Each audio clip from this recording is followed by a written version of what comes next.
और इस्लामपुर ही नहीं, नालंदा के वो जन नेता थे। हेलो, वो में कहीं ना कहीं अब विरोध हो रहा है यूजीसी को लेकर। यूजीसी क्या है इसके लेकर पूरा भारत बने।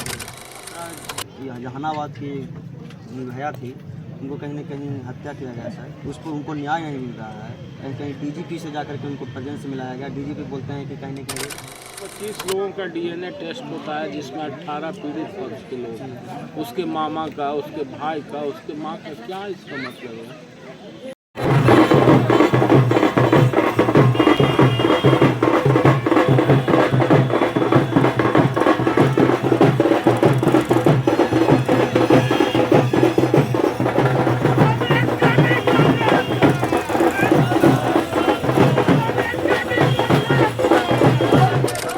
और आप देख रहे हैं तेज एक्सप्रेस में। मेरी मौजूदगी अभी नालंदा जिला के इस्लामपुर विधानसभा क्षेत्र के इस्लामपुर। आज माननीय विधायक श्री राकेश कुमार रोशन जी के पिताजी का स्वर्गीय कृष्णवल्लभ यादव जी का 25वां पुण्यतिथि है। इस पर आज यहाँ इस्लामपुर में निःशुल्क शिविर का आयोजन किया गया और बात करने के लिए मौजूद हैं विधायक जी। सर, मेरे चैनल पर स्वागत है सर। धन्यवाद। आज आपके पिताजी का 25वां पुण्यतिथि है सर, इस पर आप क्या कहेंगे? देखिए, स्वर्गीय कृष्णवल्लभ बाबू हमारे पिताजी तो थे ही, साथ ही साथ वो इस्लामपुर के कई बार विधायक भी रहे और इस्लामपुर ही नहीं, नालंदा के वो जन नेता थे। हेलो, वो जीवन पर्यंत लाल झंडा में रह करके गरीबों के लिए लड़ाई लड़ने का काम किया। समाज के अंदर गैर बराबरी, छुआछूत, भेदभाव और कैसे समाज के अंतिम पंक्ति में बैठे हुए व्यक्ति को समाज की मुख्य धारा में जोड़ा है, यही उनकी सोच थी। और इसके लिए उन्होंने जीवन पर्यंत संघर्ष करने का काम किया और इस्लामपुर में तमाम जाति, धर्म, मजहब और संप्रदाय के लोगों को गोलबंद करके उन्होंने यहाँ अपनी राजनीतिक जमीन तलाशने का काम किया। और इनके पुण्यतिथि के मौके पर हम लोग यही संकल्प लेते हैं कि हम लोगों को भी यदि इस्लामपुर में राजनीति करना है तो स्वर्गीय कृष्णवल्लभ बाबू के रास्ते पर चलना है। उन्होंने जो सभी जाति, धर्म, बिरादरी के लोगों को एक मंच पर इकट्ठा किया, उसके हक और अधिकार की लड़ाई लड़ा, उस लड़ाई को हम लोगों को जारी रखना है। और यदि हम लोग उस लड़ाई को जारी रखें, उस ज़मीन को बचा के रखें, तो इस्लामपुर में हम लोगों का राजनीतिक जो बनावट है, जो धरोहर है, वो कायम है। इसलिए हर वर्ष 5 फरवरी को हम लोग प्रेरणा लेते हैं उनके जीवन से। हम लोगों को भी संघर्ष का, गरीबों के लिए लड़ने का, गैर बराबरी के खिलाफ आवाज़ उठाने का, लोगों के जुल्म सितम के खिलाफ आवाज़ उठाने का ताकत है। और इसी ताकत के लिए हम लोग उनके आज उनकी चिकित्सा निःशुल्क चिकित्सा शिविर का आयोजन किया गया, इसके पीछे क्या? जैसे चूँकि उनकी सोच थी गरीबों को, दलितों को, पिछड़ों को समाज के मुख्य धारा में जोड़ना। तो अभी जो चिकित्सा व्यवस्था है बिहार के अंदर, सरकार की इंफ्रास्ट्रक्चर अभी इतना मजबूत नहीं है कि आम गांव के गरीबों को, किसानों को, मजदूरों को उचित इलाज मिल सके, उचित दवा का व्यवस्था। इसलिए हमारी सोच है कि हमने एक कृष्णवल्लभ एजुकेशनल मेमोरियल ट्रस्ट का निर्माण कराया और उसके माध्यम से हम समाज के अंदर शिक्षा और खेल, ये सारी एक्टिविटी को बढ़ाना चाहिए, जिससे कि इसका लाभ ग्रामीण इलाका में रहने वाले लोगों को मिले।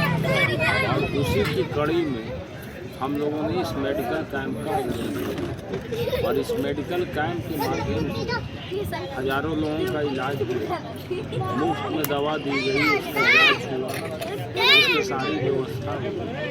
तो ये कहीं ना कहीं एक सामाजिक उत्थान का कदम है, सामाजिक विकास का कदम, और यही सामाजिक विकास की भावना को उनकी सोच भी थी और उन्हीं की सोच को ज़मीन पर उतारने के लिए हम लोग इस मेडिकल कैंप का आयोजन किए। पिताजी की कमी का देखिए, माता और पिता दो ऐसे स्तंभ हैं जिसकी क्षतिपूर्ति जीवन में कभी नहीं, लेकिन आदमी का शरीर नश्वर है। हर कोई जो पैदा लिया है कि उसको शरीर का त्याग करना, तो स्वाभाविक है हमारे पिताजी भी नहीं रहे, हम लोग को छोड़ के चले गए। हम लोगों को लगता था कि उनका छत्र छाया रहता। एक ऐसे पिता का जिनके नाम से पहचान हो, जिनके सारे काम से पहचान हो, जिनके चलते हमको कहीं पर्चे का मोहताज नहीं रहना चाहिए, कौन वैसे पिता को खोना चाहिए। लेकिन प्रकृति के नियम के सामने तो सब बेचारा है, सब लाचार है। अब चले गए वो, तो अब तो उनकी स्मृति को जिंदा रखना, उनके बताए रास्ते पर चलना, समाज के अंदर उनके द्वारा किए गए जो काम थे, जिस सोच के आधार उसको पुनर्जीवित करना, यही एक पुत्र का धर्म है। और इसी धर्म को मैं निभा रहा हूँ और इसी धर्म को जब तक जिंदा रहे निभाने का काम। सर, बिहार में अब भारत भर में कहीं ना कहीं विरोध हो रहा है यूजीसी को लेकर। यूजीसी क्या है, इसके लेकर पूरा भारत भर में विरोध। देखिए, यूजीसी का जो ये नया रूल्स आया, आप इसको इस रूप में समझिए। हर जगहों पर जो बड़ी बड़ी शैक्षणिक संस्थाएं, सेंट्रल यूनिवर्सिटी, वहाँ पर धर्म के नाम पर, जात के नाम पर छुआछूत और आपस में भेदभाव बढ़ता जाता है, दंडित भी किया जाता है। कई लोगों को आपने सुना होगा कि इंस्टीट्यूशन में हैंगिंग कर लिया, आत्महत्या कर लिया, मर गया। तो ये जो डिस्क्रिमिनेशन है, भारत का संविधान समानता का अधिकार देता है। अनुच्छेद 14 जो है कहता है राइट टू इक्विटी। तो राइट टू इक्विटी का मतलब क्या है? राइट टू इक्विटी का जो डेफिनेशन है कि state shall not discriminate a person on the basis of caste, creed और रिलीजन, माने धर्म, जाति और लिंग के आधार पर किसी के साथ भेदभाव नहीं किया जाता। तो उसी की भावना को रखते हुए इस एक्ट को लाया गया। लेकिन एक्ट लाने वाले जो लोग हैं, उनकी मंशा ही साफ है। वो कभी गरीबों, दलितों, पिछड़ों का हितैषी हो ही नहीं सकता। यदि कोई भी कानून आप पारित हो, कहीं कोई ऑब्जेक्शन, उसको सॉर्ट आउट करना चाहिए, करना चाहिए था लोगों से, उनको भी विश्वास में लेना चाहिए। सबको विश्वास में लेकर के कोई एक्ट आता तो ज़्यादा बेहतर। सुप्रीम कोर्ट में आप नहीं तो ये तो दुरंगी नीति है ना। अब आप एक तरफ सरकार कहेगी कि हमने तो पिछड़ों का, दलितों का कल्याण के लिए कानून ला दिया, और दूसरे तरफ सुप्रीम कोर्ट में बैठे हुए कौन लोग वो स्टे करते हैं। तो उधर फिर कहेगा हम क्या करें, सुप्रीम कोर्ट में रोक लगा दिया थी, तो और लड़ाई बढ़ा दिए। देख रहे हैं डेली हंगामा हो रहा है। तो भाजपा हमेशा बांटो और राज करो की राजनीति की है, वही बांटो और राज करो की राजनीति आज भी कर रही है। कहते यूजीसी लागू होना चाहिए। यूजीसी तो लागू है। यूजीसी का नया एक्ट जो है उसको राइट टू इक्विटी के आधार पर बिल आया है, क्यों नहीं लागू होगा? लागू होना ही चाहिए, सबको उसमें सहयोग करना चाहिए। सर, नीट छात्रा जहानाबाद की निर्भया थी, उनको कहीं ना कहीं हत्या किया गया सर, उस पर उनको न्याय नहीं मिल रहा है। कहीं कहीं डीजीपी से जाकर के उनको परिजन से मिलाया गया। डीजीपी बोलते हैं कि कहीं ना कहीं रेप नहीं हुआ है, जाकर के फिर परिजन पूरा आक्रोश में है। इस पर क्या कहिएगा? देखिए, बिहार में नारी सशक्तिकरण, महिला विकास, महिला उत्थान, महिला का सम्मान, देश का विकास, बिहार का विकास का नारा नीतीश बाबू 20 वर्ष से दे रहे हैं। लेकिन कोई ऐसा दिन नहीं है बिहार में कि बिहार के अंदर रेप, हत्या, गैंग रेप, लूट, डकैती की बर्ताव की। अब ये जो नीट छात्रा का मामला है, शुरू से इस कांड को विवादास्पद बना करके रखने का चला। छात्रा का मौत होता है, मौत के बाद वहाँ के जो थाना अध्यक्ष हैं वो बिना जांच पड़ताल के कहती हैं कि सुसाइड कर ली लड़की।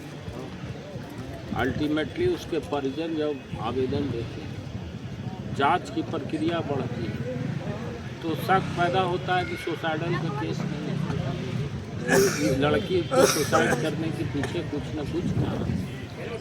तो पहले तो पोस्टमार्टम रिपोर्ट छिपाया गया और उसके बाद दोबारा जब एम्स में पोस्टमार्टम हुआ तो एम्स के पोस्टमार्टम रिपोर्ट में स्पष्ट रूप से डॉक्टर ने ये फाइंडिंग दिया कि लड़की जो मृतक थी उसके कपड़े पर स्पर्म पाया गया। तो ये क्या दर्शा रहा है? स्पर्म दर्शाना इसका मतलब है कि कहीं न कहीं से लड़की के साथ छेड़छाड़ की। दूसरी बात है फिजिकल असल्ट भी हुआ, तो फिजिकल असल्ट रेप का डिफिनेशन विदाउट कंसेंट आप किसी के साथ यदि सेक्सुअल इंटरकोर्स करते हैं, यही ना रेप है। तो उसके लिए ज़बरदस्ती आप किसी के साथ करिएगा तो कोई ना कोई उसका साइन आएगा। तो मेडिकल साइन में आ रहा है तो इसके इंटरनल पार्ट पे भी उस पर जख्म है। तीसरी बात है कि घटना स्थल जहाँ है वो घटना स्थल को आपने खोल दिया और खोल करके आप बेडशीट वगैरह जितना था सब दे दिए। तो साक्ष्य को भी मिटाने की कोशिश किया गया और अभी तक ये मतलब हमारे समाज से पहली घटना होगी कि इस केस में मुद्दालय का इंट्रोगेशन ना करके पीड़ित पक्ष के लोगों का ही ज़्यादा ये इसमें अथी हो रहा है। 25 लोगों का डीएनए टेस्ट होता है जिसमें 18 पीड़ित पक्ष के लोग, उसके मामा का, उसके भाई का, उसके माँ का। क्या इसका मतलब है? इसका मतलब है कि आप बेवजह किसी चीज़ को अड़ंगा लगा करके ख़त्म करना चाहते हैं। जैसे निर्भया हत्याकांड हुआ, जैसे बालिका गृह हत्याकांड हुआ, उसी तरह से इसको भी नीपापोती करने का योजना है। बड़ी मछली है कि छोटी मछली है, कुछ नहीं यदि रहता तो आप सिर्फ एक बात बताइए, उसके परिजन डिमांड कर रहे हैं कि कोई सिटिंग जज के निरीक्षण में इसकी जांच हो और आप सीबीआई जांच करा रहे हैं।